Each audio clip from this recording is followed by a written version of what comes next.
Welcome back in, everybody, to an Overreaction Monday edition of Birds 365 here on JAKIB Sports. Appreciate everybody being here. A lot of people watching this morning. Hit that like button, subscribe to the channel. Appreciate everybody watching. Joined now by Chris Franklin from NJ.com. Chris, you're looking crisp this morning. It's a nice sky behind you, the trees, your bald head looks good. Welcome to the show, man. Thanks for being here on this Monday morning. Thank you very much. It's days like this a little cooler than I'm used to. So it's days like this where I wish I still had hair many moons ago. But yeah, it's fun. I'm like Thanks for having 3-4 years from joining you guys on the bald wave. Yeah, embrace it. Embrace it, my son. I will embrace it, Chris, no doubt. Yeah, that's the way to go. All right, Chris, let's start it. Everybody's upset at the head coach. Where are you as far as Nick Sirianni, the 2-point conversions, the lack of push success, the 4th and 3, leaving points on the board? Take the points, Chris Franklin. Where are you? There's the first two conversions. I get it. As the train now comes by, great. Sorry about this. It's like the first two 2-point conversions I agree with, because you can go on there. You're at the ball at the 1-yard line because of the penalties. Why not go for it? You're so successful. The play calling on that once was so like the shove wasn't good on the first one. I may have thought like maybe doing a counter. We've seen them run counters all for that, or the way that Saquon was running, run a regular play. And I think you get like I'm line by the backfield. I don't know if they know how to run a regular play on 4th and 1 anymore. It's crazy, but yeah, it's like you had that. I don't know if Ben Van Summeren's injury changed some of the stuff they took out that package. Concussion, That now I wonder that the 57-yard field goal. I know you trust your kicker, but that's the end. That's a lot of issues sometimes. Close to there. It's I think. I got a problem. That's a tough decision right there. I mean, I trust Jake Elliott, but he hasn't been Jake Elliott this year. A little bit of a, he's been good, but I'm starting to worry a little bit about Jake. That's a difficult decision. I might have considered punting right there. That's, because Jacksonville's so bad. Are they, if you really pin them back, are they going to be able to go the distance? But I don't think fans would have liked that either. At the end of the day, though, I can't kill him for trusting Jake Elliott. Yeah, you can't. Justin Tucker's not hit from that range. There's a story I'm sparkling out tomorrow that you'll see. Like that range from 50 yards, Justin Tucker's not doing. It's not automatic on that too. Yeah. So it's a lot. There's a lot of kickers. It started out really well, and it's going to mess up the personal story. But yeah, it's going to. You'll see as a correction there. Yeah, the weather turned. Michael Clay said that early in the season. The weather will turn, and people will stop making all these big kicks. It wasn't terrible, but it was a little bit colder, as you mentioned yesterday. That was a tough decision. Now, for as well as Saquon's played, and he played tremendously, I was most impressed by he was beating himself up over what he did incorrectly. And one of the things he did incorrectly was he went down. He gave himself up. They had a first down. And I guess he lost track of because they were backed up. He thought he got the first down, went down, ball security, which would have been a great play, but he was 4 or 5 yards short, whatever it was. So there were a lot, for as well as everybody played, there were a lot of little things that you went, well, what is this? What's going on?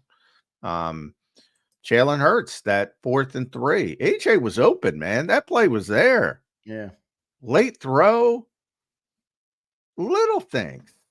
Otherwise, it would have been a blowout.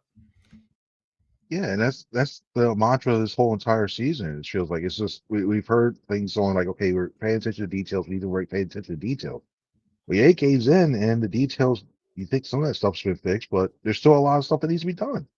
And it's to the point where this team, you could really mention if they had fixed the stuff, you could really mention this team up there with the Lions. I think, in my opinion, because the way that you've seen them, they're capable of playing. The talent that's on there, you could do that. But because they're shooting themselves in the foot so much, it's he falls like, okay, well, now they're that second tier in the NFC. And that's the difference that we're going to see now. That's the difference between home field and a play. It's going to be different between a home field and a playoff game. And this team going into Detroit, you got to have some questions about it if that's the case. Well, If I have Detroit's just a different anybody animal. going. I have questions about anybody going. Yeah, it's a Detroit. tough place to play. It's loud. It's a tough place to play. So I look at that, the detail stuff. It's a matter of, okay, you can keep harping on it. You can teach the stuff. Now the onus is on the players to make sure that they continue. They fix the stuff and be more consistent. Yeah. We'll see what ends up happening. Chris, your overall thoughts on I know we got into it a little bit, but are you on the side that there's no issue with Nick Sirianni in yesterday's game? It was more about execution and stuff, or do you think this could be an issue for this team late in the year?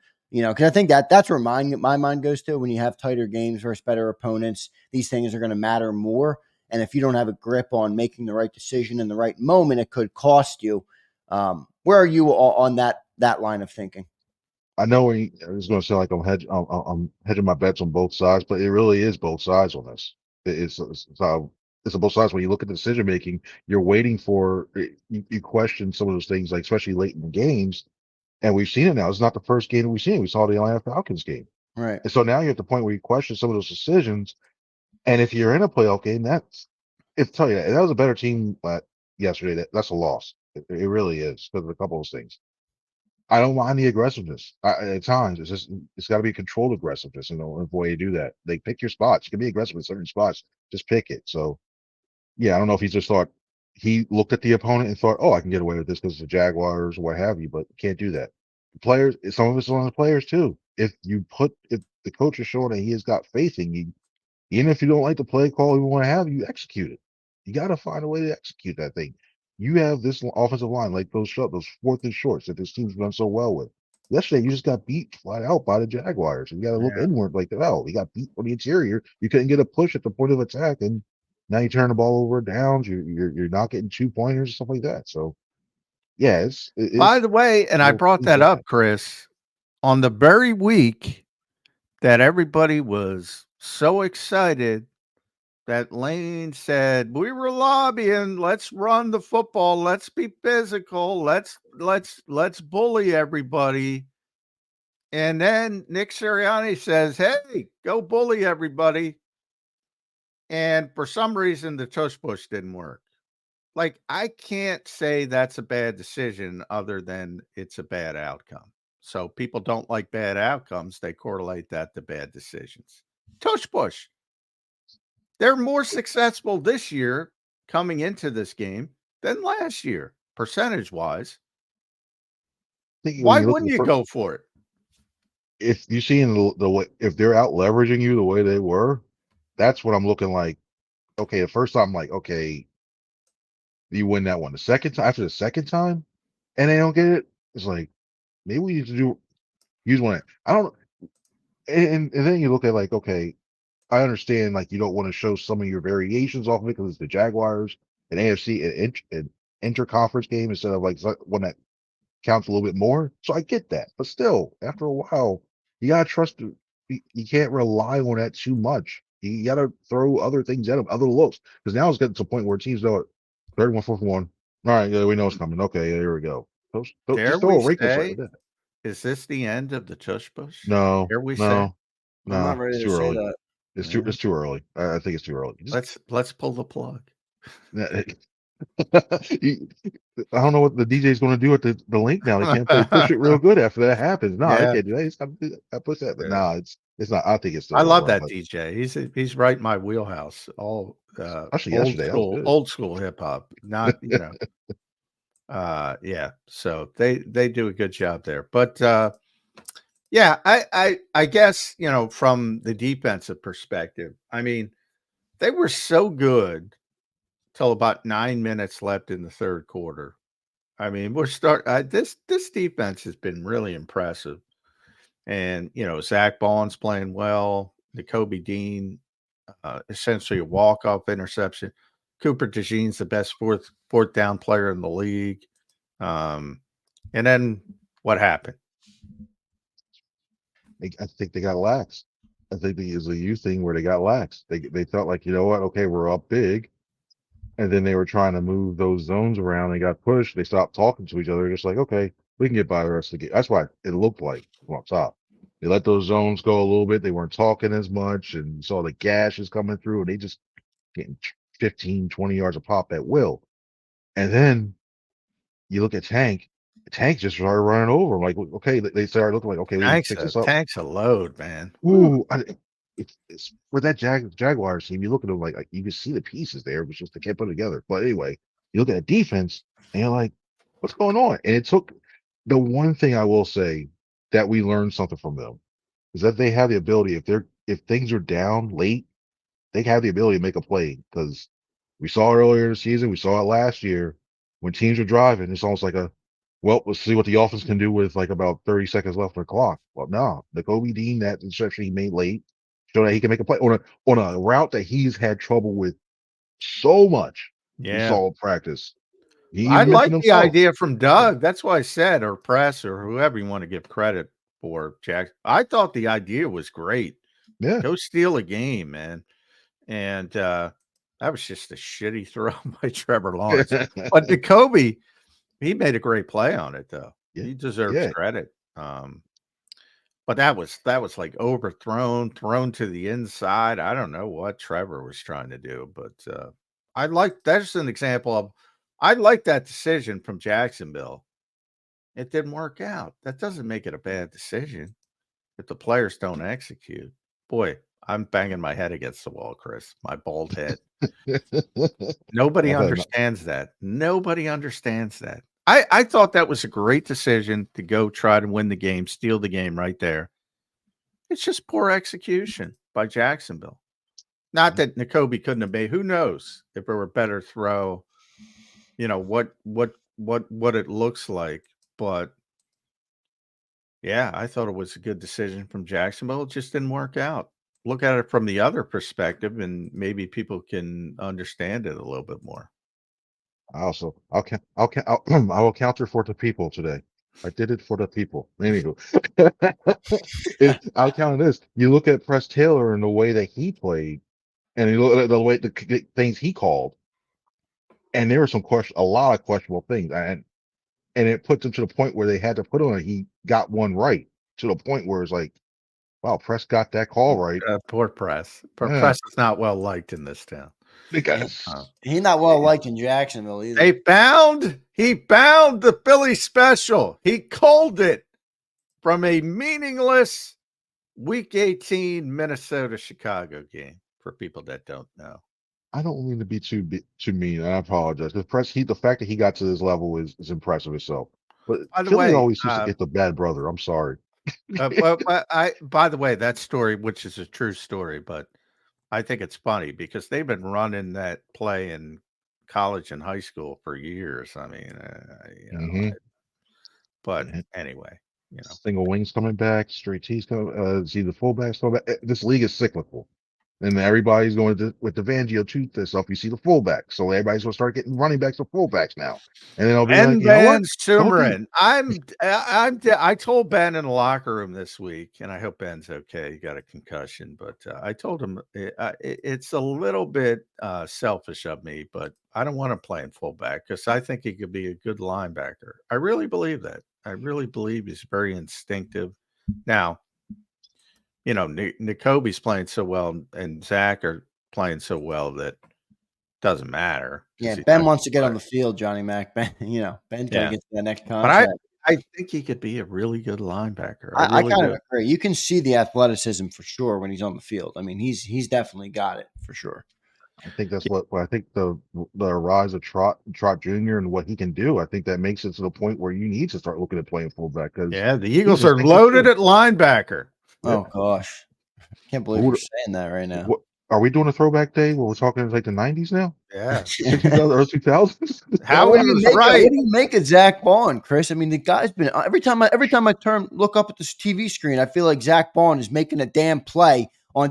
I mean, yesterday he had a play in coverage. He's covering, Evan Ingram in a great. He's tackling behind the line of scrimmage. He's tackling. I'm like, holy shit, this guy is everywhere right now.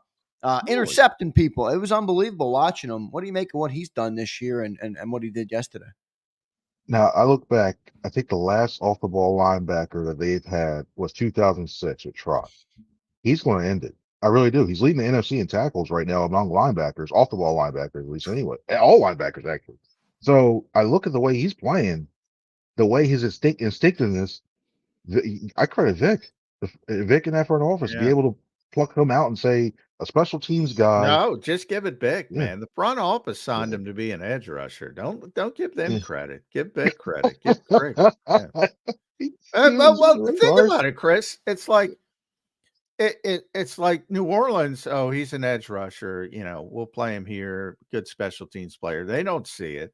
The Eagles, Howie's the one who said it. He's comparing them to Van Ginkel and how Vic used him.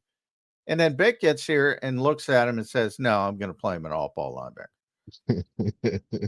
I mean, you got to give Vic credit. Yeah, I give Vic all the credit. I think Vic deserves a lot of credit on that. I think he deserves a lot of one. You look, and especially the way he utilized it, because now you look at the way that he played at the edge. You can blitz him off of there. You can use him at the traditional linebacker, which he has experience with doing when he was at Wisconsin. So now you can drop him. He's got experience playing with space. He had the interceptions while he was at Wisconsin too. He turned that one for a touchdown. So it's not like it's like trying to pick off things foreign to him. You can play him in space. He's a sure tackler. And like there's a couple times now where you see those tackling drills, like with long you didn't really have to me, you didn't have to really worry about that. But the fact he's in space, he can play in the flat and you don't feel like, okay, you feel like 9 times out of 10 he's gonna make that tackle. All right, cool.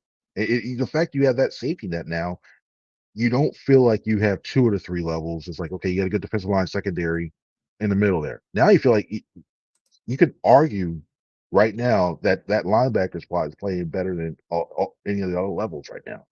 So the fact they have that going, it just adds to so much versatility. You could add more packages now to what you can do with rush the quarterback. You could have confidence running your full scheme, which can really start to confuse some of these quarterbacks. Start coming up. You got Dak Prescott, who thinks his team sucks. You got that coming up. You got some of the other teams like the Bears, sorry, not the Bears. Sorry, well, like the Panthers, who you don't know who the quarterback is. Like, there's so many teams you can look. You're like, huh. Okay, you can confuse them. You can steal some. You can rack up some wins just on your defense alone, which we didn't think about coming into the season. So there's a lot of things you can do right now with that. Yeah.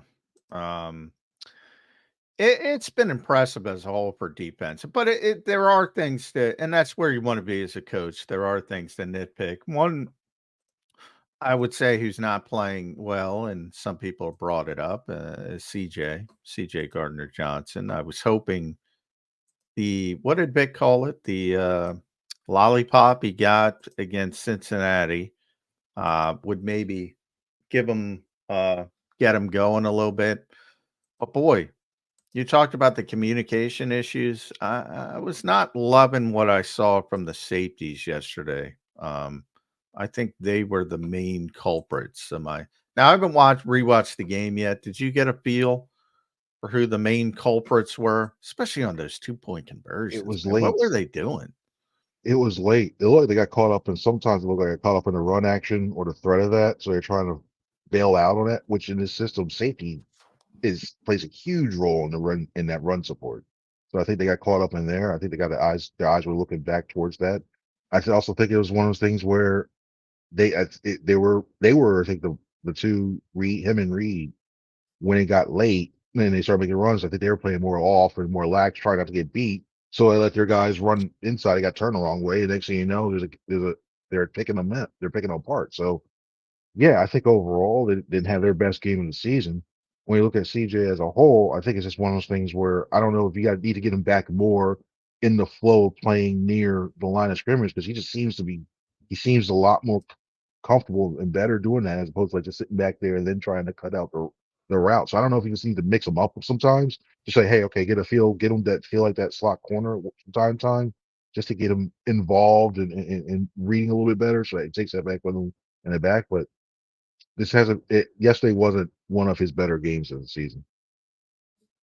Chris, maybe one of the biggest things from yesterday that we don't know yet about what the outcome is going to be, but A.J. Brown gets hurt. I mean, will this team be able to continue the streak? They're on a 4-game winning streak right now. Jalen Hurts, 4 games with no turnovers, and I think it's 5 games now with no interceptions. He's kind of dialed that in, almost overcorrected it in a big way, the whole turnover conversation. But boy, if AJ Brown's out, we all seen how this offense responds when he's not out there. How big of a deal could that be if AJ's out for a couple weeks here? Well, it's huge. I mean, I see Jordan Schultz say he's getting an MRI today, and they think he's going to be okay, which is like, all right, that's good. But yeah, if he misses a week, even 1 week, even down there in Dallas, it changes the whole dynamic because we've seen Devontae. What teams are just going to overcorrect. You just go over to Devontae Smith's side, and you hope you have Dallas Goedert back at least that he gets in there, so at least you have another weapon there. Because John Dodson, he had that really good catch. He's been lost in this offense at times. You want to see him step up, and when he had an opportunity to step up, it really wasn't. He didn't do that much with that opportunity. He wasn't targeted. What he had wasn't targeted. Whatever his numbers show that he hasn't done that much. It wasn't that productive.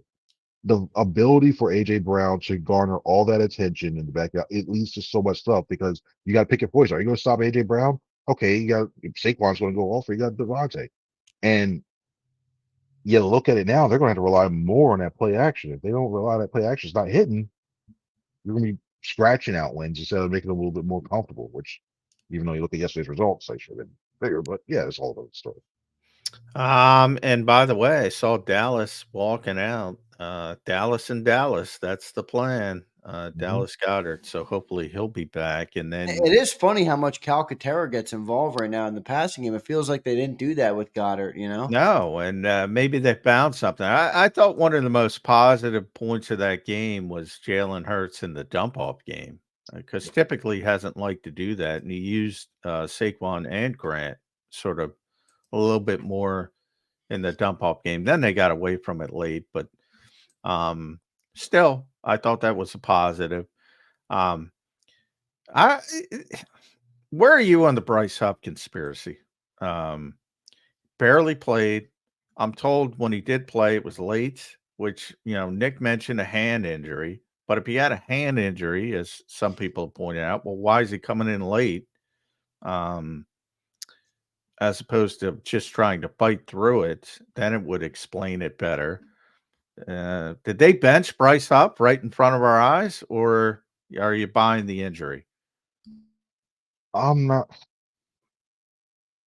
I think the way I was looking at him practicing, right? Because like before they had the guy with I guess like Matt Leo with the big arms, puffy arms, and they're doing a hand injuries, they're swatting, and they're trying out. I didn't see anything that happened there. I didn't look at it. I looked at it and was like, I didn't see it. And then the fact he didn't get in really till fourth, he was in there, was rushing. So the final was like, oh, here you go. He almost got a sack. He should have had a sack in that. Yeah. So I'm like, well, it's not there. What's going on? And this seemed to be the week of stories coming out around the league where guys were doing stuff in practice and what have you. And looking there, I didn't see anything that was Warren maybe missed me. I don't know. I don't think he did. So I'm wondering if they're trying to keep him healthy for something else on Tuesday. Probably the whole deal. Like this, and I wish he did. He didn't talk. He wouldn't talk after practice, stuff like that. No, after the game yesterday. So that didn't help. I was like, hey, what's up? How you doing? And Nick had the hand injury. So maybe it was cut. Maybe he had a paper cut on his hand injury. They can say, okay, that's the way he had injured his hand. Okay. But to throw him out there late, if he was really that injured, you're at the risk of hurting the player. Something weird is going on. It is weird. And I can't imagine, everybody wants to run a rotational system up front on defense, and Bick's no different. He doesn't want to rely on 3 edge rushers. So even if you're benching Bryce Huff, that would mean Jalix Hunt's got to get involved. Right. And he wasn't involved. Yeah, so I can't figure that one out. Chris, I said the same thing you just did last night, where I'm like, are they trying to shop this guy? And they didn't want him to get hurt, but 34 million dead cap hit this year, 29 million next year, and 22 the following year. Like they're tied into Bryce Huff. I don't think Howie's going to eat that type of dead cap hit to move off of him. I just don't. Now maybe they will, but seems very unlikely to me. They only had 54 defensive snaps because Jacksonville was so egregious for so long. 6. Josh Sweat had 42 of them. Brandon Graham 37. And Bryce Huff had 6. And Nolan Smith had 22. They had 37. Brandon Graham. Now, the guy's awesome. We all know that. The guy's in tremendous shape, but you can't keep doing that at his age. The only thing I can think of, and this is like the only thing I can think of, is they were worried about Doug trying to test that edge with Tank, and then Huff not being able to contain, and they picking up a few yards that way. That's the only thing I can think of if you're going to give more run plays to Brandon, to BG, and then also to Nolan Smith. Because 6, even if you're trying to throw the ball as much as you think, okay, sneak them in on the third, and they had them in third and longs a few times too. So why do that?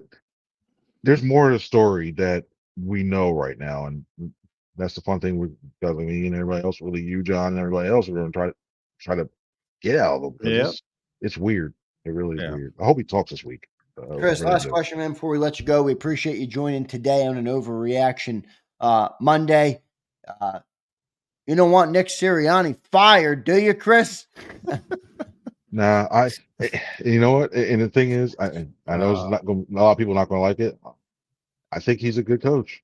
Yeah. I think his You decision think? making. He's got everything except for Yeah. his decision making is questionable. I know you say, "Oh, well, that's what a coach does." He does all decisions, but a lot of that stuff, you need to have a cohesive behind the scenes. You need to find ways to smooth things over. And we've seen the Ray Rhodes era where guys just yell and use the same words. We've heard that. You've seen the Chip Kelly era where he didn't know how to communicate with guys and anything. I think that goes a long way. And the fact that I think it goes a long way with him taking the blame for some stuff that he shouldn't be taking the blame for in terms of what a player does. Like, oh no, I put him in that thing. Yeah. But you see the guy just fine. Kellen or Kellen or Vic. Yeah. So I think it's one of those, I think a culture, an area, the organization on the fact that, hey, you know what? You feel the guys feel comfortable enough to be themselves around them. And the fact that they could feel looser around it instead of like the screws being tight on them, I think that goes a long way to his messaging at it. He needs to get better decision making. There's no doubt about it. He does need to get just better with some of those decisions. But overall, I still think he's a good coach, and I think he still do that. So he should be it. And overall, I think Chris Franklin is still the best at what he does. That's C. Franklin News. Lies. Make sure you follow Chris at nj.com. If I'm Nick Sirianni, I said, Chris, I just point to the record. I point to the scoreboard. 40-19. He did that before he got in trouble. That's true. Scoreboard. Chris, thanks for joining, man. We'll talk to you again soon. All right, brother. Great having you on. Thanks, guys. Have a good one now. Thanks. See you later. Make sure you guys follow Chris at C. Franklin News. Read all his work at NJ.com. He does a tremendous job, and we appreciate him joining today. Johnny Mac, man, a good show today on Birds 365. As always, we always have good shows, but nothing like a Monday after a game. And, you know, when Nick Sirianni gives you a lot to talk about, John, they tend to be a little bit more fun. Maybe not for you, but for me, they are. Well, I think people got used to the big blowouts with the Giants and the Bengals. Now you want 3 in a row of in this league where everything's close. And I think you might have another blowout next week in Dallas. Yeah, if Cooper Rush is playing, friggin' definitely. That dude can't do much, John. Yeah, maybe I know any given Sunday. Maybe even see Trey Lance. Who knows? And we'll right, they do have him. That's right. Maybe they'll play him. Well, that's not great either. But I know, but I think he probably has more upside than Cooper Rush does. I mean, holy shit. Yeah, well, he can do some off-schedule stuff at least. So who knows? We'll see as things develop during the week. But it certainly looks good on paper again for the Eagles, even though they're going on the road to a place they typically struggle mightily. And Dallas is telling the truth. He should be back. Dallas. Certainly that was the Eagles' thought process because they didn't put him. This would be the 4th game. So if they thought he was going to be out 4 games, they would have put him on injured reserve. They didn't. So I would say early trends are very positive to get Dallas Goedert back this week. Grant Calcaterra stepped up. So now you have maybe more of a 2 tight end threat look than you had in the past. And that would be helpful if A.J. Brown's got to miss a game. Maybe you go about it a little bit differently. And, you know, everybody's always thinking about the receivers. Maybe it's the 2 tight ends. So but we'll see. Plenty of time to talk about that. Big win. Enjoy the win, by the way. That's the one thing, man. 10-1. That's what most miserable team in history. Most miserable fan Welcome base. to Philadelphia, John. We're miserable people. I mean, seriously. I mean, enjoy the win. These things aren't easy. And you're usually, again, I can't even imagine if that's a good throw in the Jags score. I can't even imagine what this day would be like. That's how close it is to go to teetering in a negative direction. Yeah, just enjoy the win. Enjoy the win. Good stuff from Johnny Mac there. Appreciate everybody in the chat today. We're up to 177 likes, which is great. But man, we got almost 700 in here. We should have more than that. Appreciate everybody for being here. If you guys I piss people off. I don't know. Enjoyed the show, you got to hit that like button. Even if I pissed you off, which is likely. If John pissed you off, which is less likely, but which still is likely. very likely. Yes. Hit that like button because it does help us grow. And we appreciate each and every one of you being here. Breaking news. Let's go. The New Orleans Saints have fired their head coach, Dennis Allen. I wish we had Jeff Kerr on for that. He's the biggest. It should have been Jeff. Yeah, he is a Dennis Allen fan. Right now, we're thinking about Jeff Kerr as Dennis Allen gets fired here on Breaking News Monday on Birds 365. One more super chat we'll get to, John, that we didn't get to earlier. Big thanks to everybody, by the way. Tons of super chats today, and we appreciate you guys, man. Jacob Nation's been showing out for us, Johnny Mac, and we appreciate it. Philly Don, again, thank you, Philly Don. The one thing we're not talking about is penalties hurting us on offense again. It is true, John. We have gotten penalties always hurt. Yeah, but and they had twice as many as Jacksonville. So yeah, that's not a positive. But you put any of that on the head coach? Like, some people have that line of thinking where you have an undisciplined team, it's a reflection of the head coach. Where are you on that? Yeah, I mean, if you're heavily penalized, but and I'll look. The Eagles haven't been near the bottom of the league in that. So, but yeah, I mean, for many years, the Raiders purposefully almost were the most penalized team in the NFL in a different era. But they tried to play that way in a more physical, violent way. And yeah, if you're getting a bunch of ball start penalties, if you're getting a bunch of pre-snap stuff, one of the things I think the Eagles have been poor at in the Sirianni era is the illegal man downfield stuff and the rub routes. Can't run rub routes, which is they've gotten better a little bit. But the illegal man downfield stuff, now that they've made it an emphasis, is now hurting everybody. So it's not just the Eagles anymore. Yeah. The Eagles were just kind of ahead of the curve because they ran so much RPO stuff. Look, when you run an RPO, the offensive lineman treat it like a run play. So it's really up to the quarterback to make the quick decision if he's going to throw the football to get it out on time. So again, that there's a lot of give and take on who's responsible for that kind of stuff. But when you do run a lot of RPOs, and Jeff Kerr just mentioned me spiking the football over Dennis Allen. Oh yeah, well he can do that because he was on here ripping Dennis Allen. But yeah, I mean that's just baked in. If you run a lot of RPOs, you're gonna in the NFL. It's not like college. You're gonna get some of those illegal man downfield penalties. Just the way it is. No doubt. Great show today, John. One more super chat real quick. Caleb says, I may be late. Any trade talks? Crosby, I don't think it's happening. You haven't even gotten in the trade deadline because of this stupid game. But yeah, tomorrow's the trade deadline. Howie likes to do shit, so wouldn't surprise me. I don't think it's going to be anything splashy. I think it's more likely maybe that somebody leaves, not Bryce Huff, but Definitely not Bryce Huff. We got another super chat about this too. Brandon Snyder, thank you, man. He says, a little late to the party there. Any serious trade possibilities you think? I don't know. I don't know how Howie's looking at this roster. I think they want to get an edge rusher. Do they? Disappointing.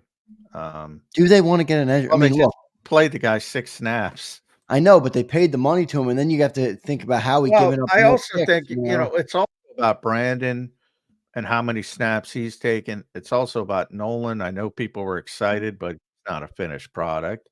And it's also about Alex Hunt because he's and that's one of the issues we had with Alex Hunt. So I think a lot of people are, well, just play Alex Hunt. He's not ready.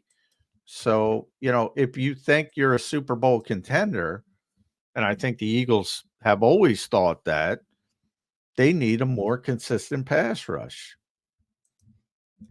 Now, I don't think that's Myles Garrett or Max Crosby. One guy I focused on was Josh Uche, but he's already gone. Yeah, So Darius Smith is the biggest name that would fit into all right, that guy can still play. He's 32. Cleveland's not going anywhere. It's a short-term fix, but he could help them. Darius Smith, he's not on the move already, is he? Somebody just put in the chat he got traded. Did he? I don't If he know. got traded, I missed it, but he's a guy who they're looking to, move on. So, but if he got traded, I missed I it. don't know. I don't see anything official yet, but people are saying the Lions are interested in Darius Smith. Oh, well, yeah, I'm sure the Lions obviously lost Aiden Hutchinson, so that is logical speculation. And yeah, man, talking about an arms race that the Lions are closing in on Zadarius Smith. Howie might be on the phone right now. Yeah, we'll see. Yeah, no doubt. We'll see what ends up happening there. One more super just came in, and we'll get to this before we get out of here. Sorry to keep you later, John. Brian Pumper says we need another running back. Can he gain less as a momentum killer?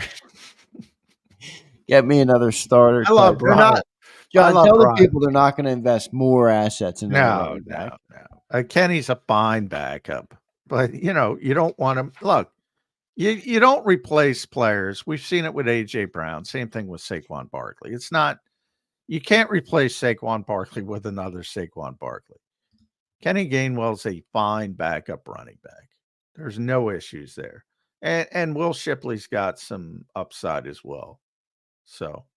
But you got to cross your fingers that Saquon stays healthy. And that's why I think the Eagles should tone down the touches a little bit. But I know nobody agrees with that. But as some people pointed out, he was dealing with something yesterday, which is ironic because of how much production he had. But, people get banged up. I saw at the night game, last night while I was writing after the game, whoever the sideline reporter was talking to Sam Darnold, said, looked like you were limping there. And Sam's like, nope, fine. Nobody wants to bring no, you don't want to alert the opponent that you're dealing with something, but everybody's dealing with something. Right, no doubt. And Saquon's no different. We got two more supers, John. The people don't want us to leave this morning. Brandon Snyder says, will Howie admit the failed Dotson move and look elsewhere, or will he just hope he figures it out by end of year? Yeah, they're not going for another They're receiver. not bringing in another. They gave up a 3rd-round pick for yes, they got an extra pick back, but no. And by the way, he made a great catch yesterday. The 3rd receiver in this offense just isn't getting a lot of traffic. Now, if AJ's out again this time, hopefully he gets more involved. But they're not doubling down at wide receiver. No, absolutely not. Brandon, big thanks, man. Thanks for the super chat. Appreciate your support. Brian Garner checks in. Do you think Nick not taking the points is hurting the kicking game? Yeah, maybe. I mean, I can buy into that. You brought that up. I mean, yeah, he doesn't even kick it off most of the time. Well, you talk about confidence all the time. You tell me how important that is, and I agree with you. There could be something to that. Yeah. The guy's not doing anything all night and then go out and make a 57-yarder. And he almost did, but that close versus, maybe if he had a little bit more batting practice swings, so to speak. Maybe it would have helped him. Yeah, that's legitimate, I would And think. last one, the best one for last. Philly Don says, "Congrats, no F-bomb today." Did we not have one F-bomb today? Fuck, I forgot to throw.